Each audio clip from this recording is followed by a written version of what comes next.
O trabalho sempre esteve presente na vida humana, mas sua forma e seu significado mudaram drasticamente ao longo da história. Nas primeiras comunidades humanas, antes da agricultura, o trabalho estava diretamente ligado à sobrevivência. Homens e mulheres caçavam, pescavam e coletavam alimentos. Cada um contribuía para o grupo com suas habilidades, e não havia divisão entre patrão e empregado. Com o surgimento da agricultura e das primeiras civilizações, como a Mesopotâmia e o Egito Antigo, o trabalho passou a ser organizado por estruturas de poder. Na Mesopotâmia, documentos em tabuletas de argila registravam atividades econômicas, tributos e distribuição de tarefas. Trabalhadores podiam ser homens livres, que deviam prestar serviços ao rei, ou escravos, que muitas vezes eram prisioneiros de guerra ou pessoas endividadas. No Egito, camponeses eram recrutados durante as cheias do rio Nilo para trabalharem nas grandes obras públicas, como templos e pirâmides.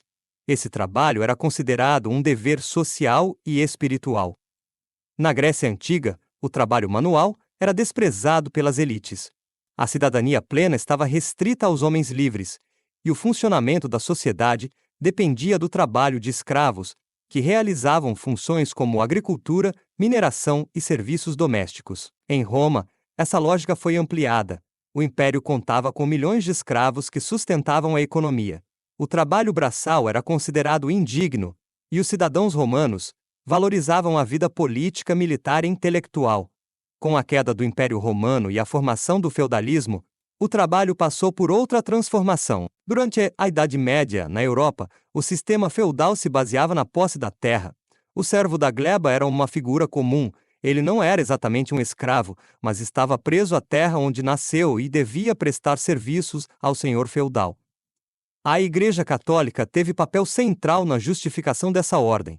Ela afirmava que o trabalho e a obediência faziam parte do plano divino e que o sofrimento terreno seria recompensado na vida eterna. Foi apenas com o crescimento das cidades e o surgimento do comércio a partir do século XII que novos espaços de trabalho apareceram. As guildas, associações de artesãos e comerciantes, organizaram as profissões urbanas, regulando formação, preços e direitos. Mas a mobilidade social ainda era limitada. No final do século XVIII, com a Revolução Industrial, o trabalho passou por uma transformação radical. O uso de máquinas e a produção em massa mudaram o ritmo da vida. A jornada passou a ser regulada por relógios e turnos. Milhões de pessoas foram para as fábricas. As condições de trabalho eram extremamente precárias. Jornadas exaustivas, salários baixos, falta de segurança e trabalho infantil. Diante disso, surgiram os primeiros movimentos operários. Sindicatos começaram a se organizar, reivindicando melhores condições, salários justos e limites para a jornada de trabalho. Foi nesse contexto que ocorreu um dos episódios mais marcantes da história do trabalho, o massacre de Haymarket, em Chicago, no ano de 1886. No dia 1º de maio, uma greve geral foi convocada nos Estados Unidos com o objetivo de conquistar a jornada de 8 horas diárias de trabalho. Milhares de trabalhadores aderiram. Nos dias seguintes, a repressão policial aumentou. No dia 4 de maio, durante um protesto pacífico na Praça Haymarket, uma bomba foi lançada contra os policiais. A explosão gerou um confronto com mortos e feridos. 8 líderes operários foram acusados, mesmo sem provas claras de envolvimento no atentado. 4 foram executados. Esse episódio marcou profundamente o movimento trabalhista internacional.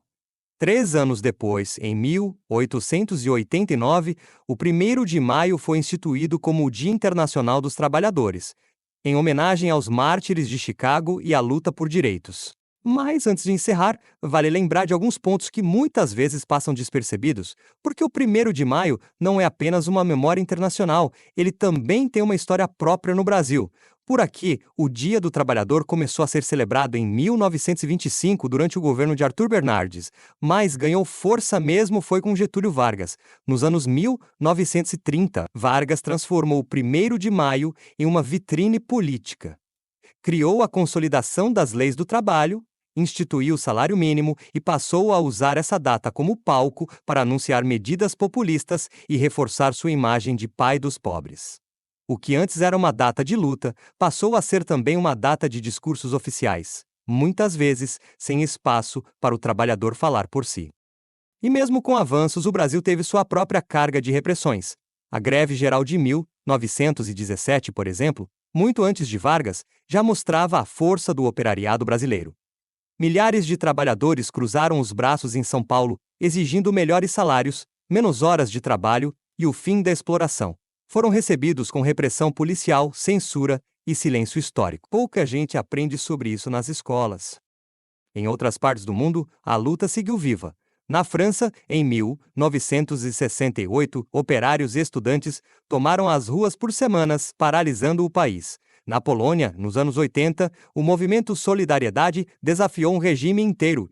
Na África do Sul, trabalhadores negros protestaram contra o apartheid, arriscando a vida. O trabalho, onde quer que esteja, sempre foi um campo de batalha. E além das ruas, ele também marcou presença na arte, na literatura, no cinema. Filmes como Tempos Modernos de Chaplin escancararam a desumanização da linha de produção. Livros como Germinal, de Émile Zola, retrataram com crueza a vida dos mineiros franceses. Canções populares, pinturas, fotografias, todas gritaram, cada uma à sua maneira, o mesmo pedido: dignidade. Guardião épico, onde a história é contada sem véus, e o sagrado começa em você.